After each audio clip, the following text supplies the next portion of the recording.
Hey everyone, welcome back. This is Lucid. We are hopping back into Lord of the Flies, where I am playing Lemuria. Before we get started, I would like you to know that I have a White Russian in hand. It is a White Russian with the suntan, and that means extra Kahlua.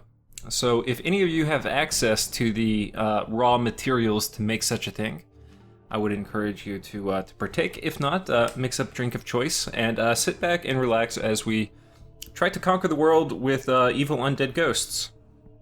Also, since this is an instructional channel, the recipe for a White Russian, a good White Russian, is either heavy whipping cream, but not whipped, just the heavy cream, or half and half. You can decide if you're a connoisseur of White Russians, you'll have a preference. I kind of prefer half and half, and then you mix that with usually about like 1 part cream with 1 part Kahlua, 1 part vodka is my recipe of choice, but, you know, feel free to innovate.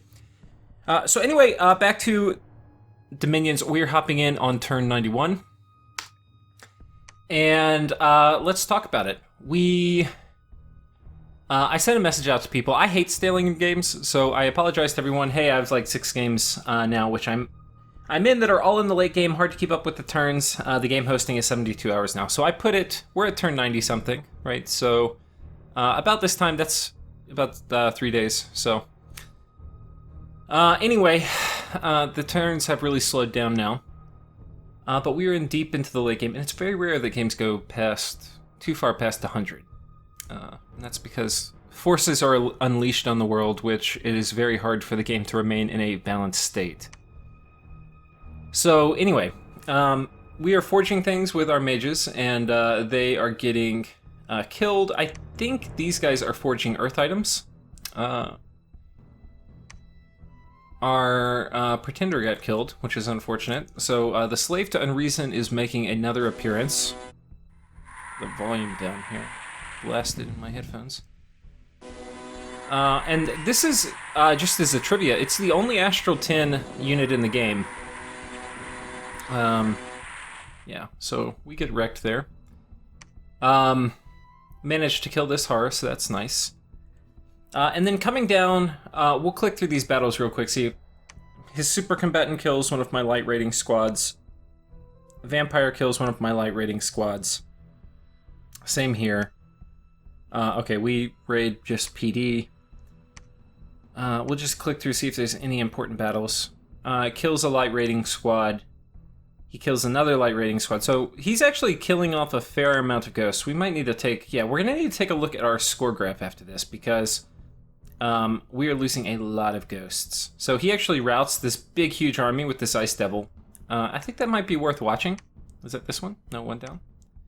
Yeah, let's watch this, because, I mean, we know what's gonna happen. The guy's gonna go berserk, he's not gonna rout, we're not gonna be able to damage him. But let's see what I've got here. So we've got a few Grand Lemurs. This guy has a bunch of death gems. Holy power and holy protection. What is this guy gonna cast? I think this guy's doing mass protection or something like that. Oh no, he doesn't have any gems.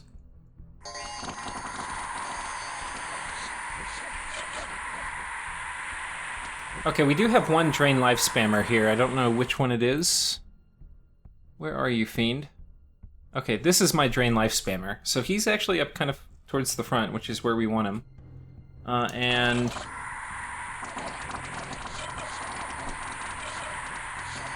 the undead are really just gonna do kind of body blocks here while we have the Drain Life spam going off.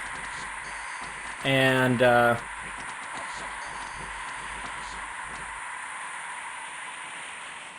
think if we look at it, one of the things you can do is we can hit F1, and we'll probably just do this. We'll go find this guy. Where he actually takes damage.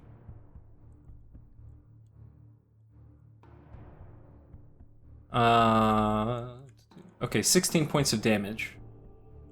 Of fatigue damage.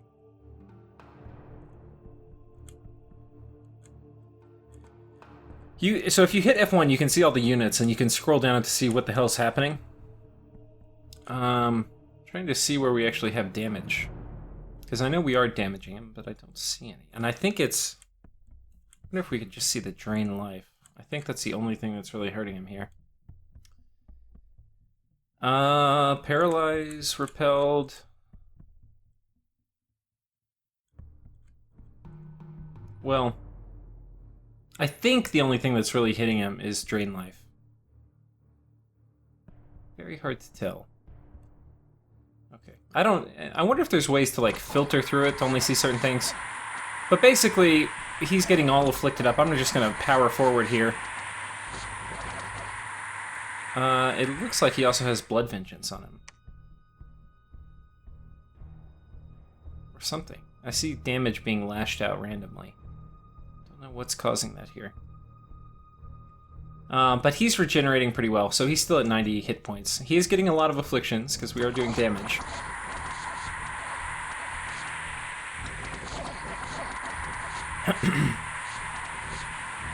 But yeah, anyway, so we don't kill him. He routs our army. That was the battle in Klon. Coming down here, we've got a few more. I'm just going to steam through, make sure I don't miss any important big battles. This actually is kind of important. Okay, let's watch this one. I couldn't quite tell how that goes. But, so on my side, I have this guy who is basically equipped. I think he's going to drop anti-magic, rigor mortis, things like that. And then on his side, I think he has a Firestorm Frost Devil. Yeah, that's what, probably this, or Acid Storm maybe? Which is one of the strongest battlefield-wide spells in the game. So it's actually one of the good uses of Frost Devils, is they're one of the units that can survive Acid Storm. I don't think I've done that in a game. I've used Acid Storm a lot with Agartha. Acid Storm, let's see if he does put it up. Yeah, he does. So Acid Storm does armor-piercing damage. And when you get hit, it will basically destroy your armor. So if you're like an armored unit and you have... And I could be wrong, as I can always be wrong, because I'm not like checking these things before each episode. But it can destroy your armor, basically, when you get hit by it. Now, my ghosts, when they get hit by it, they're just going to die. But if it destroys your armor, then you'll be even more susceptible to further rounds. However, if you have a lot of base armor, like Agartha does, like let's say you have 25 natural protection, not protection coming from your armor, you actually can survive through this pretty well, because it will generally do enough damage to get through pretty high protection, but if you're a strong unit, especially if you have regeneration, it's not going to be enough to kill you. And like especially this guy, if he's got a ring of regeneration, which he doesn't. Okay, no, but he has regeneration from something. Not sure what he has it from, but, yeah.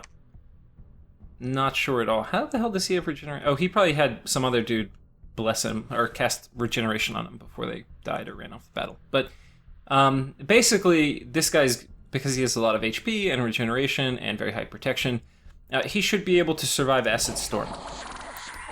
Whereas other units won't. My guys are all basically going to melt. So this is a very, very strong spell, and yeah, it can basically win battles for you. And it almost doesn't matter how big of an army I bring to this, they would kind of just get crushed. Okay, so was that this one? No.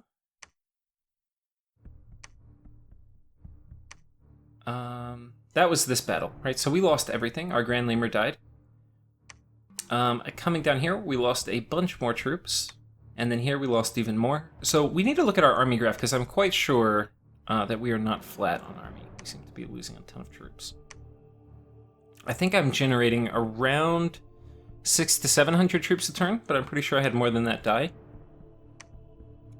So that's basically it. Let's take a look at our graphs real quick. We've got... army size, okay, we're kind of holding steady. You can see we dropped a little bit, but we've definitely lost at least 600 troops, so we're probably making more like 700 troops a turn. So anyway, that's not bad. I don't think I saw anything good that really happened this turn, except for maybe some raiding. I mean, and most of the raiding I don't think was in my favor. So if we look at the map, I've totally lost this war up here. Down here, I've got some of these forts under siege. This one, whoops. He's got a ton of dudes on top, which actually is kind of a problem. We're going to break siege with these guys just to see... well, no, we're actually moving a big army in. So I've got this guy coming in with Power of the Spheres, Anti-Magic Rigor Mortis. This guy going to be doing Drain Life Spam. I'm not actually sold on putting this on a console. The reason is they can potentially cast Holy Things. Much better to put it on a Centurion who's going to be forced to cast Drain Life. But these two guys should prevent me from getting killed by a super combatant. Though I think the Ice Devil was here. Yeah. So it is, I don't think his Ice Devil can get down here this turn, but if he could, I would be in a bunch of trouble. So anyway, hopefully we can drive these guys off. There's a bunch of Communion Mages, that's what these Seath Konas are. And then mostly just Chaff, so I think I have a pretty good shot at winning this, though I don't necessarily know exactly what his script is going to be. But this will probably be a big battle next turn, and that's going to be important, because my next turn he will definitely pop my fort, unless I kill a bunch of his stuff. So we'll be good to kind of get ourselves rid of that. We also see a big army here of Rylas, which I'm not super looking for. I don't really have a bunch of mages in this area. I have some here, but I'm not really looking forward to fighting these guys. I really want to kind of stall on this front and make some progress versus Utgard. I don't want to like have these guys die and then... Thing is, once these mages die, and I mean they will respawn, but I won't really have the means to prevent him from knocking down one of my fort walls. Whereas right now he can throw an army on top, and then I have the possibility of kind of kicking it off with all of these mages. But anyway,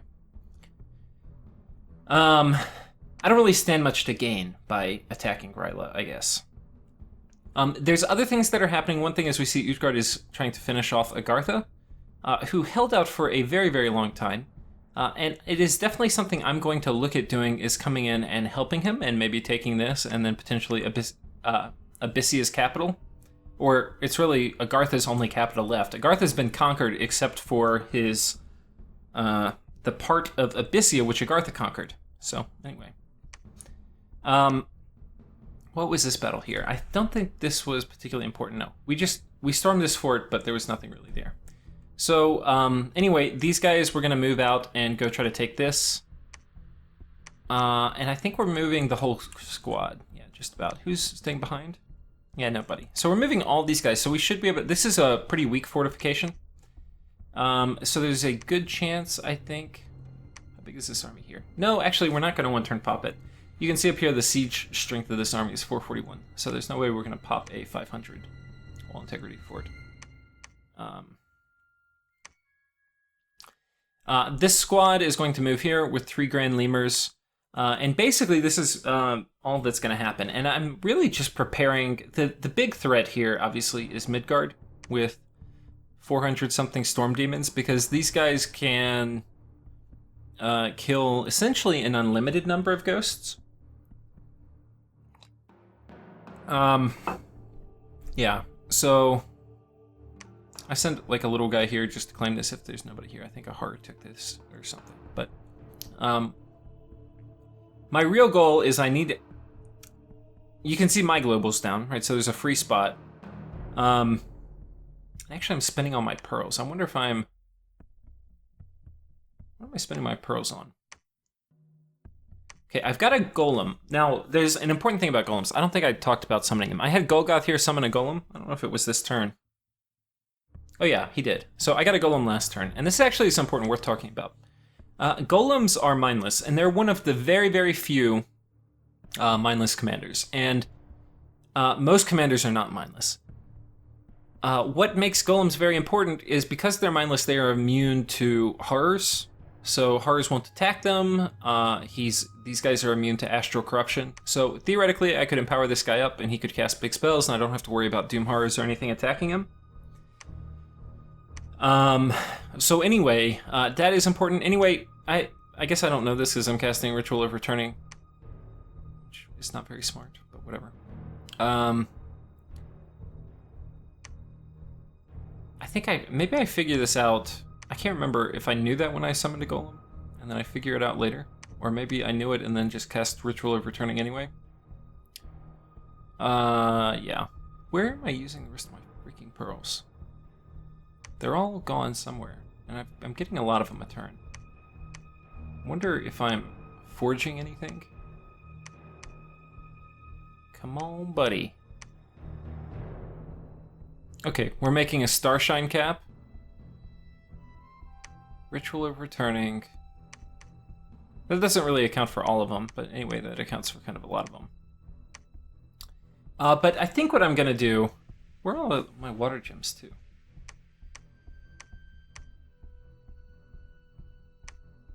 Okay. No, what's happening this turn? Okay, so I'm super glad that I checked. See how my water gems just popped up to 480? And that's where all my pearls went. Actually, we need to go back in time. I need to go back a turn, because if you look at this turn, Nature's 0, Astral's 0. You can see Fire's very low. Air, it's at 190, 92. We're gonna go back to the previous turn, because I guess I could like do this turn from scratch. And then it would, actually we can do that. Well, no, but then I'll lose it forever. We're gonna go back to the previous turn, which is turn 90. Okay, so you see how I have a ton of fire gems. I have a ton of air gems. I have not many earth. I have a good amount of water, 172. I have a ton of astral, 148. A lot of death, 359, and then a ton of nature, 385. Right? You remember nature next turn is 0. Fire is like 40. Air is like 190. Astral 0. So do you know what that means? It means we basically alchemized pretty close to 1,000. I mean, we're spending close to 1,000 gems this turn. And you may say that's very wasteful. But let me assure you that when you have a huge host of these storm demons sitting on your border, which, like, Midgard is going to attack me within a turn or two, for sure. And these guys, I have a ton of dudes here. Like, I've got 1,000 guys in garrison, and then probably another 400 or 500 here. So, yeah, I've got a ton of dudes here, but I think this might still one-turn crack me. Which is scary.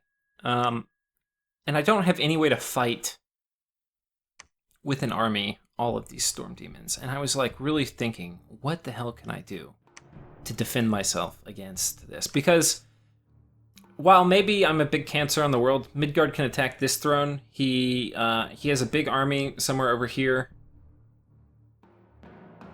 I think he could take this throne pretty quickly. I don't think this is his yet. And then he could pitch... I forget all the different thrones, but I remember at the time, he was definitely capable of doing a throne victory. Let's take a look at how many he has at the moment. Okay, not many. He only has 2 points claimed so far. But he definitely has more than 2 thrones. He's got this one. Okay, I say definitely, but maybe definitely isn't as definitely as I think. Okay, so he would have to get...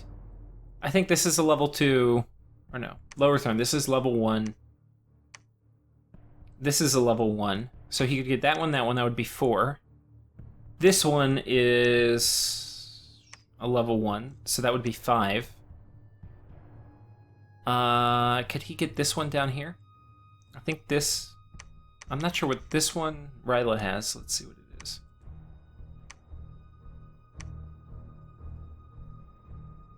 Probably not. I don't know. Where's the outer throne? I'm not totally sure which one the thrones are, but I know that Ryla is planning a throne rush with storm demons. He's not going to try to, like, conquer me, I don't think. I think that would be probably too costly. Like, the attrition and storm demons would probably eventually get to him. But I know he's preparing for it, and there's not many things that are going to keep me in the game, because I cannot fight an army full of storm demons with ghosts. It's just not going to happen. What will keep me in the game is Vengeful Waters. And so we are casting it with an overcasting of 410, which is a lot. It's a whole lot. Anyway, I've already submitted this turn, so I don't need to get it all the way up. We're also at 7. Is that the... which was it? Enchantment? Thaumaturgy? Okay, yeah, Thaumaturgy. Okay, it is 7. So we don't get any overcasting bonus from having higher paths. Now,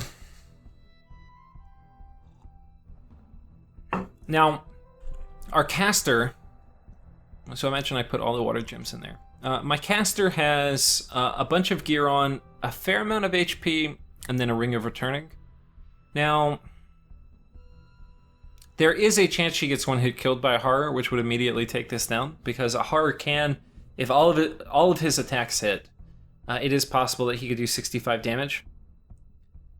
So anyway, that would be unfortunate. If she does like liquid oh no, she already has pierce and slash and blunt resistance, so that does significantly reduce that chance. But this is going to be really important. Now, there's a couple other important things. Now, I thought I was casting Dispel, but maybe I'm not. I don't see anybody casting it. And I thought I was going to be casting it when I saw my Astral Pearls zeroed out. Am I not casting Dispel? Okay, we're going to check next turn. I'm going to go ahead and do that in this episode. I'm not going to leave you hanging to see whether Vengeful Waters goes up with 410 water gems overcast. But we'll see next turn if there is a Dispel. And I think what I want to do, and I don't know if I do it, I think I Dispel this simultaneously. Now, there's a reason for this. Well, actually, it's not going to matter at the moment. Because there's a very limited number of Blood Globals. Illwinter is one of them, Blood Vortex, and Astral Corruption. There's another one, which is...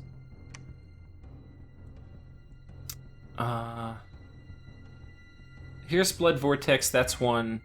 Looming Hell is another global.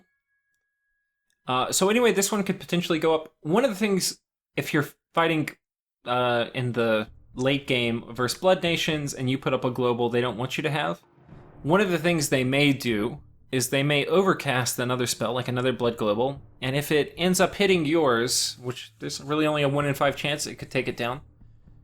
So that is something to worry about, whereas Blood Sleeves are far more numerous than other kinds of gems. So I think, and I don't know if I do it this turn, I am going to want to take down Eyes of the God. But the nice thing about, because there's an open global spot, I don't have to worry about casting Vengeful Water and having it have to do a check against one of these Blood Globals. So that is nice. Yeah. Anyway. So that is this turn. We'll go ahead and pull up the next turn, which is turn 92. And let's take a look and see if this freaking worked. Because the other way, one of the things to kind of talk about is the way alchemy works, like when you alchemize gems. If you go from pearls into water, like because I'm trying to get a water global up, you have to put in twice as many pearls for each water gem you get. But if you want to take another type of gem, like fire gems, into water, you have to go through pearls first. So it's 4 to 1, right? Because it's going to take 2 fire gems to make a pearl and 2 pearls to make a water gem. So, like when I take 400 nature gems and convert them into water gems, which is something I just did, yeah, you only get 100 water gems for 400 nature gems. So anyway, that happened, and you can see we cast Vengeful Waters, and it was successful. So this is very, very, very, very important, and we will talk about, and you will see why it is important. Do we see Dispel getting cast? I do not see that. Okay. So Dispel isn't cast, but I may try to be casting it soon. Because now all the global slots are full, and people can come and take a pass at trying to take Vengeful Waters down, potentially by putting Looming Hell up, which I don't really want. So let's take a look and see what is next. I guess we'll go and look through all of these different turns. Okay, we have a Grand Lemur that got killed. I think this one was summoning... Actually, let's take a look. Because I think by this time in the game, I'm trying to avoid having Grand Lemurs get killed by this sort of thing. So he was probably casting Revive Grand Lemur. No, he doesn't have anything. Okay. Maybe he was just horror marked. Disease Demons coming down, killing some of our raiders. We managed to kill a horror, which was quite nice. Okay, so we cast Vengeful Waters, and we got attacked by a horror. And let's see who showed up. Okay, so this guy, not somebody you want knocking at your door. He is the Abomination of Desolation, and he has Life Drain, Curse Luck and Devour, and I don't think this kills immortals. But he's also very high in astral and air magic, so we'll see. I think he'll just probably... Okay, he summoned a bunch of horrors to his side. False horrors, okay, that's fine. Okay, he hits me for 35 damage, which is perfect, because we just disappear. Right? Because we had Ring of Returning on us. So, the other thing that was important about this was she had this on because we needed to raise her water pass, but this gives her air breathing, which is really important, because what would have been very comical, she was in this province, because she's a queen of the sea who is aquatic, not amphibious. So if she had Ritual of Returning triggered on her here and she spawned in my capital, if she did not have something which gave her air breathing, then she would have spawned in my capital and immediately died, and my global would have come down and rip 1,000 gems. So I did think of that and check it, but yeah. So anyway, here she is. She has Vengeful Waters up, and that's very, very important. Coming down, let's check this out.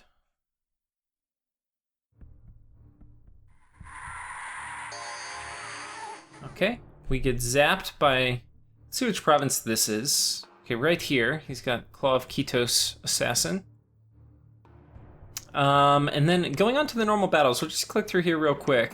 I know, okay, hello. Ryla, his Pretender spawns in his capital. I guess he's been calling God. So, hello buddy, got a few afflictions there. Lost both arms, that's unfortunate. What does it say? Unable to wield weapons, indeed. And he's blind. Which means he lost both eyes.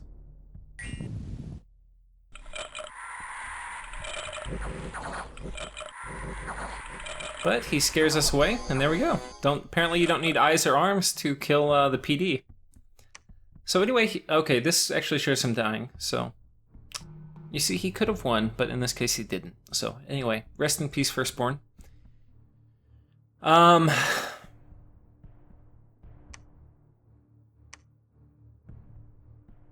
a big battle here, let's check this out. So this was this group that just took this underwater fort, and we're moving on land. A little sip of that White Russian there. And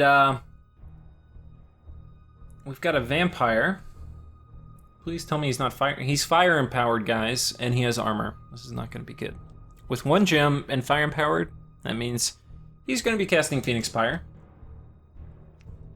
This is going to be fun to watch. High speed. Okay, Phoenix Pyre, Fire Shield. Quickness, Wave Warriors. So he gave this guy quickness, so he's going to be really fast, I think. Yeah, +2, he's quickened. And Wave Warriors, so he has Pierce Resistance also. Soul Vortex. Soul Vortex plus Phoenix Pyre is very, very, very strong. Like, game-breakingly strong almost. So he's paralyzed, but it doesn't matter. Like, paralyzed does not matter. Okay.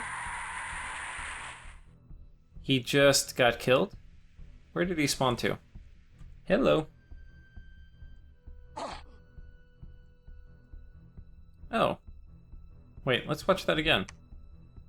I could have sworn we died there.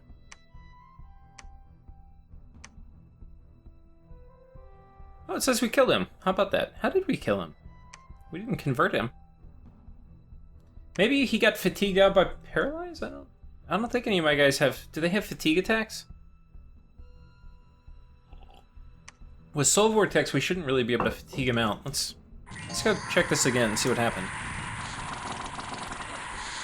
I was just raving about how... Okay, fatigue 28. Fatigue 0.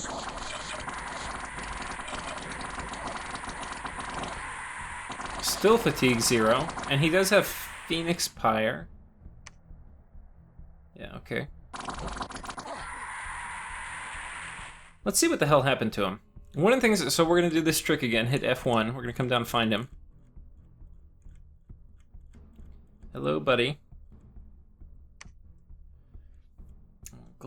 Drag this little thing all the way down. What the hell happens?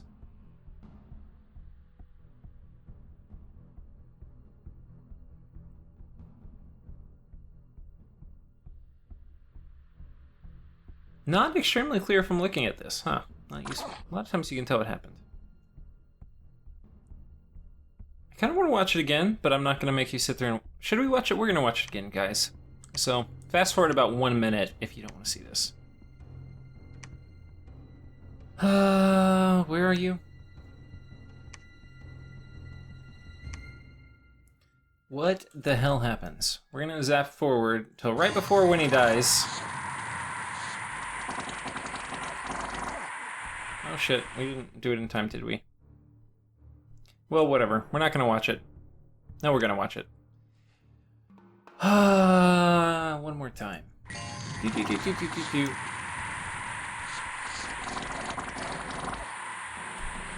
Okay, I literally can't... Oh, he's still here.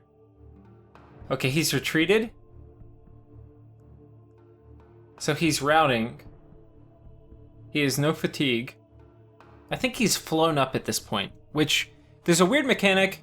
I think the way it works is if you're a flying unit and you go to retreat, you leave the battlefield, your space will be empty, but if you click on it, you can still see the unit there. And that's because they're there for a round while they're flying out, so you can still kind of kill them on the retreat. So I think he retreated in this case, but I think that's different than the battle report, which is why it was kind of confusing to me, which says that he died. So I'm not sure how that happened, but okay. Coming down here. The best way we have to get rid of these vampires is we have Unholy Command. So if we just have our little preachers run forward and do advance and cast spells, then we usually spam out Unholy Command, and eventually, given enough time, we'll kill them. Now, this is an important battle.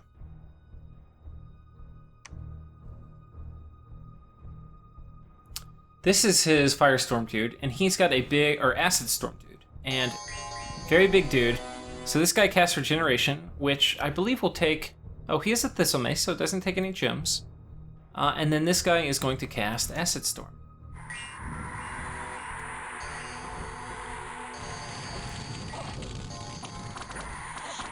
Now, this could go way different than the actual battle report, because, yeah, it's a different set of RNG. But we'll kind of see what's going on here. Right now, it seems to be going according to plan for him.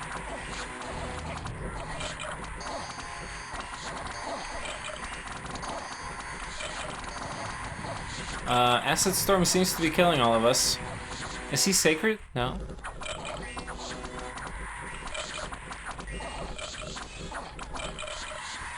Okay, we got him with Disintegrate. So, anyway.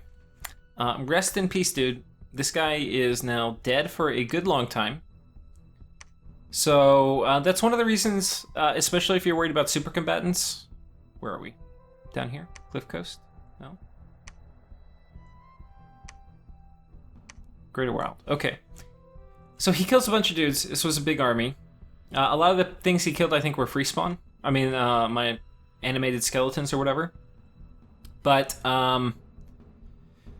one of the reasons you want your mages on advance and cast spells is because Disintegrate, for example, is a rather short-range magic spell. And if you're worried about super combatants, a lot of the things your mages can do are not going to work at long range. Astral mages are kind of different. A lot of the astral stuff does work at very long range. But like a lot of the other good stuff, like water, you can do liquefy. Death, you can do disintegrate.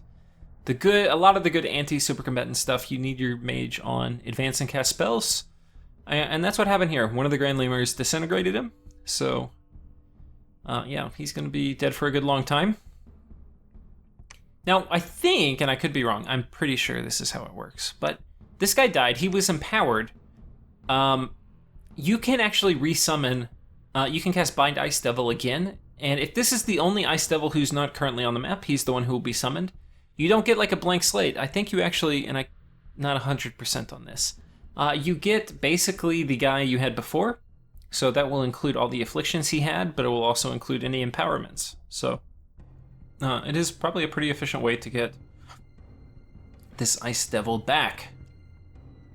And I guess the idea is when they die, they don't really die. They just go back to the, I guess, like the infernal plane or something, where you summon them back from. Sounds like very dark to say. They go to the infernal plane, which you summon them from. Reminds me of True Detective, where they had that messed up hillbilly. Anyway. We get wrecked here. I think I definitely want to show the battles where I'm getting wrecked. So, Vulcan, let's take a look. Okay, this is not good. So this was this fort, which I was talking about the end of last turn, which I was under siege. It had a lot of chaff. Apparently has a ton of hurlers. A small communion. And yeah, I sent in, I think, a fair amount of mages. I had, you know, I've got anti-magic coming out, rigor mortis. I've got 2 drain life spammers. You know, I expect this to go well. I don't think I have darkness or anything. Let's see what happens. Wither bones.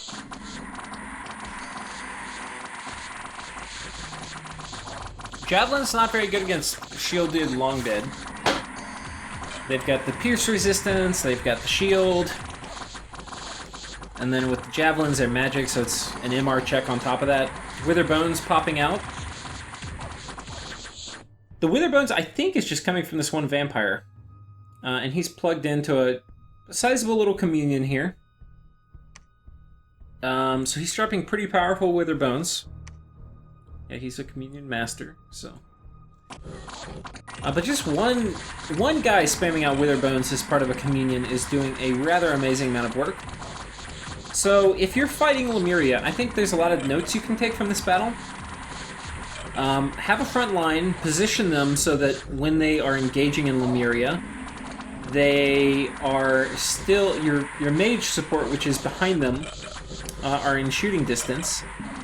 I don't know if my guys were on attack route, they should have been, but they don't seem to be like running through this gap over here and kind of getting into the back ranks. They're kind of just clumping up here. Let's see what he has in terms of spells. They have very high... Okay, so he has put Army of Gold down. And I think that was... he has a Crystal Mage somewhere. I'm not sure. I think I saw them earlier.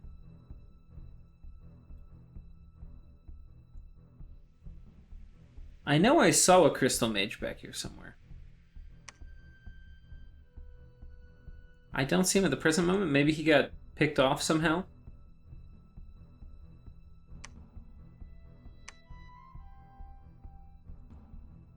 I know he had a Crystal Mage. So anyway, he dropped Army of Lead, it looks like.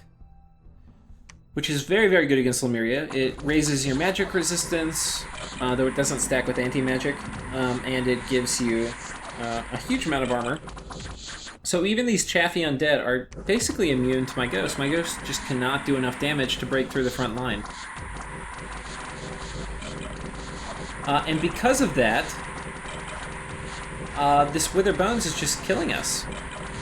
And it's just one Wither Bones cast at a time. He takes out, you know, 50 ghosts. So I would say this is a textbook example of how to defend against Lemuria.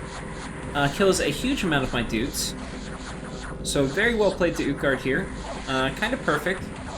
I didn't really do anything fancy. I kind of brought mid-game things to a late-game fight. I didn't have Army of Gold or anything like that. And Midgard... I mean, Utgard came in with, I would say, significantly less, and managed to win that battle due to better kind of scripting and path access and things like that. So, very well done. Which battle was this? Vulcan. I lose 700 dudes, including a Grand Lemur, my consul. He lost just, you know, kind of trivial stuff. He lost his Long Dead, which he brought in, and they took out just disproportionately huge amounts of ghosts. The Hurlers, he lost, you know, a handful. He lost some Gam Herdings. Not really a big deal for him.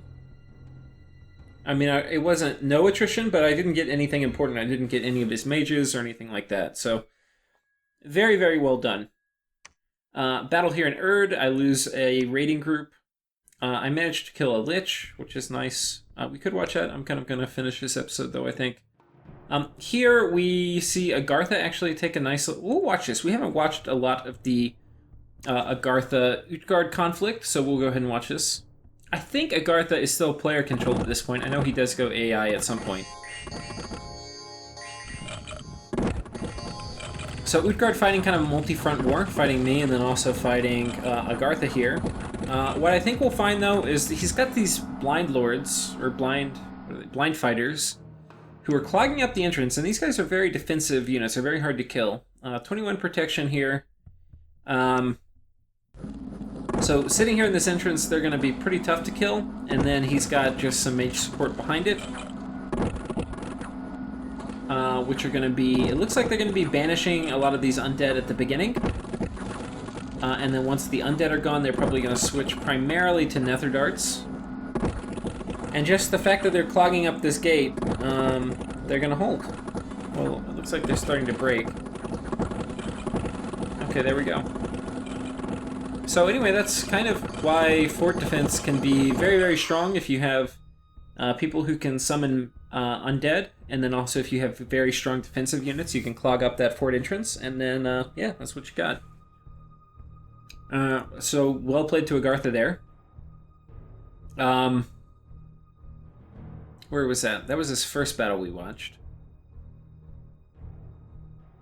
Wait, was that this one I just watched? It was. I think the battle report has Agartha losing, though we just clearly saw them win. Oh no, they got defeated. Okay. Okay, I think we see some of these guys getting picked off. They did lose some mages. They lost the cave captains, they lost one of the alchemists, and then one of the servants, and then a lot of their chaff. So, anyway, that's what happened there. We managed to take a fort right here. So there was nothing inside it. We just walked through there. And then let's see if there's anything else. These guys get... He basically takes that back from PD. Anyway, okay, so that's that. Then what do we see? We see a bunch of ice elemental attacks. And this is going to be a feature for the rest of the game. Unless somebody takes down Vengeful Waters, which can be pretty tough with a 410 overcast. So, we kill one of his little raider dudes. This is the other thing. It's gonna do... This is such an important spell for me. It's gonna do two things. Well, one is it's going to make it very difficult to raid me. Because if you raid me with just, like, one commander, there's a good chance this ice elemental will attack and kill a commander. So, like, a Jotun Jode is not a bad commander. It's, you know, it's a giant. It's got pretty good stats. He has a decent bless. So he's going to bless himself. And I mean, if you look at him, it's regenerating. Yeah, I mean, it's a pretty solid stat line. But this ice elemental is going to kill his bodyguards. And then it eventually causes him to rout, but it would have killed him, I think. And it won't kill him 100% of the time, but it'll kill him a large percent of the time.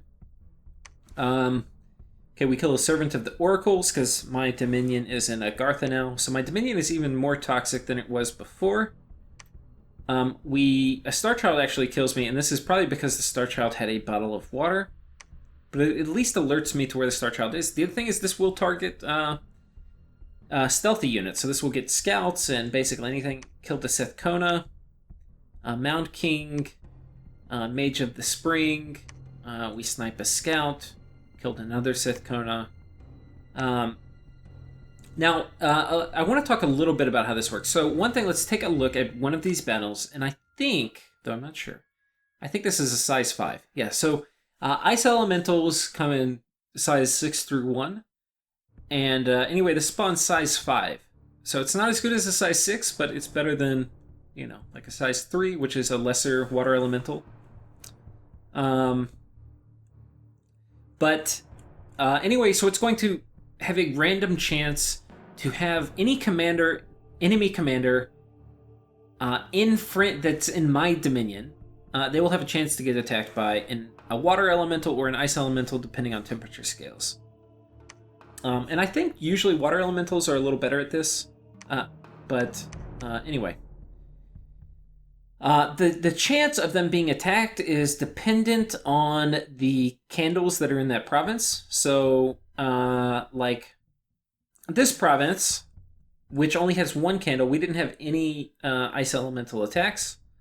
But if we go, like, this province where he has a big army, and we can see there were 2 ice elemental attacks. Now, I might not have gotten all of his commanders, but I think I probably had like a 70-80% chance for each commander to get hit. So he's probably going to try to evacuate this. I doubt he's going to try to fight a battle with a huge portion of his army that is not mage supported. So we'll see next turn if he does. I expect he will. Yeah. Which is going to be a tough hit, right? Because he's going to have to abandon the Outer Throne, which is, of course, a very important throne province. So, on one hand, this is going to make Utgard very, very... Utgard was raiding and doing a great job, if you remember, keeping an army on top of my forts, which prevented ghost recruitment every turn. It limited my ability to kind of reinforce armies and my mobility. So anyway, it's going to shut down raiding. It's going to basically give me ownership in the medium run over any fort or province that I have my dominion, which includes a lot of forts that I haven't taken, like this one and this one. And then, like, this one potentially could be in my dominion. And then these, which have been hotly contested, we'll see. But, they'll probably be mine in the long run. Like, Utgard's going to have a very hard time holding onto this fort. Like, he won this battle here, and this fort has its walls breached. But he now has to, like, try to hold it with my dominion inside of it. And he could try to preach it out, etc. But anyway, it's going to be tough. It's going to be tough. There's just I have another aspect where it's very hard to kind of root me out. And, of course, the main reason why I cast it is because I'm expecting an imminent attack from Midgard. Yeah. So, anyway, this is going to delay the time at which Midgard is able to effectively move on me. So, anyway, that is that. And in terms of movement, I don't know if I want to go through all the movement. Basically, we're going to be moving... Do I have a King of Elemental Earth here? Yeah, okay, I do. So, my big armies, my armies which are going to beat his armies, are the armies where I'm moving my Earth Elementals around. Because being able to cast Army of Gold or whatever Army of Lead on my Ghosts is pretty amazing, because then I have Ethereal Chaff, which have 20 protection, and they're very, very hard to kill, especially if I get, like, Darkness up. I do need, like, some of these... drain life spammers behind him so that we can't get wrecked by a super combatant. If we also do this in conjunction with Mass Regeneration, which does work on Lemuria, we are going to be mostly immune to any of the battlefield-wide AoE spells, like even Acid Storm, which is, I think, kind of the most powerful. Though you could also argue, I said Acid Storm is the most powerful. Late game, you could also argue that Wrathful Skies is the most powerful, because a lot of times your enemy is going to be doing Army of Gold, Army of Lead, which will give you shock weakness. But anyway, don't really have to worry about that too much versus Utgard. So anyway, we're moving in a huge, big ol' army here to take this throne. We're moving in a big army here. I've got this guy who I've given Earth Boots. He can also do Army of Gold.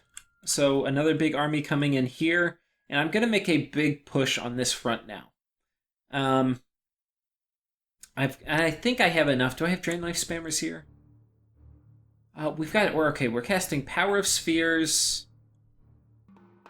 Am I doing Light of the Northern Star? No, we're just doing Power of Spheres, so that will open up things like Soul Slay when these guys go off script that might kill super combatants. So we'll see. Here we've got a big battle. We'll probably have a big battle. We broke through the fort this turn. This guy's basically... We do not have any super combatant killing capacity here. We've basically just got this troll king who is going to be doing Army of Lead. So if he has a very strong army or a good super combatant, there's a good chance I won't be able to win this battle. But if there's not, then there's a good chance I'll kill him. And then here, we've just got a Wind of Death spam coming in, and that's because he has a pretty big army trying to take this fort, and I assume he's going to stay, and if he does, we'll just hit him with Wind of Death twice and then retreat, and hopefully inflict some attrition. I wonder if I'm... Okay, yeah. So we're also starting to do another strategy, which is worth talking about. Now, a lot of players will do this much sooner with Lemuria. I really haven't done it until later, and I think that may have been a mistake. I don't think I would have wanted to have done it versus Caleb, because this land gave me a ton of gold after I took it. But one thing you can do, especially in the late game, if you're not really worried about the income you will potentially get, like I don't really care about the income I get from Utgard, like a lot of the lands I've already destroyed the population. If it's just the end of the game, and like if I kill the population everywhere, that's fine, because I can live in no population provinces, whereas everybody else it's going to be a trouble. And I'm already big enough where if I just kill population everywhere, I don't really care. you can start doing Bane Venom Charms. And Bane Venom Charms are going to do two things. One is it's going to very quickly kill off the population of the province where you have the Bane Venom Charm sitting in. Second is it's going to cause a lot of disease on commanders in the province which you position them in. So I want to get them in here. So I've got this guy coming in with a small little army. He's going to be doing Wind of Death spam. Ideally, we can kind of take out a lot of this low MR chaff if he's patrolling with it. I'm sneaking this guy in, but I'm kind of he's on a retreat script. I'm kind of expecting that he gets caught, like, because he's got a lot of guys patrolling. And then, yeah, anyway, this guy will get caught, and he'll just retreat out. And I think, yeah, I already tried this last turn, and he did get caught, and I had a Bane Venom chart there. So, I think I have some more coming out. I don't know if am I moving any out yet? I might be making more this turn. Do I have any more in my inventory? I don't see any yet. I know I'm going to make some more. Maybe I'm making them this turn. I'm not totally sure. But anyway, that's basically how it's going. And I think we're basically entering into the phase of the game where I have a good chance of winning. I think it's going to be very, very hard for somebody to take the win from me because I have Vengeful Waters up. Midgard can still make a throne play. He can take all the thrones. There's very, very, very few troops which can hold up to Storm Demons late game if you can get Army of Gold cast on them. And I have to think of an answer to that because I'm not sure... You know, especially if I'm going to go for a throne victory, I need to be able to hold on to my thrones. And I'm not sure how I'm going to do it. The best thing... I kind of actually asked around on the forums, and I don't want to steal thunder from later episodes, but the only thing I can really come up with actually is this, like, putting a ton of shock resistance on a super combatant and then having them kill Storm Demon armies. And that actually is going to play into why Vengeful Waters is so important, because super combatants will get wrecked by large groups of mages, but he can't move in large groups of mages if I've got Vengeful Waters up because they'll get killed by ice elementals. So anyway, we'll see. Anyway, I've got this guy patrolling. He's got 15 shock resistance, and which is actually not enough, so I probably need to give him another item. I don't know if I'm forging that now. I do want to give him, I think, the shock armor. I don't think I'm making it yet, but I'll need to give him, I think, there's one armor item, the chest plate, that gives you, I think, copper plate or something. It gives you 25 shock resistance, which is really good. I'm going to probably want to have him with like 40 shock resistance to survive the Storm Demons. But anyway, I think that's it for this episode. Thank you for tuning in, and I hope you join me next time. Thank you. Bye.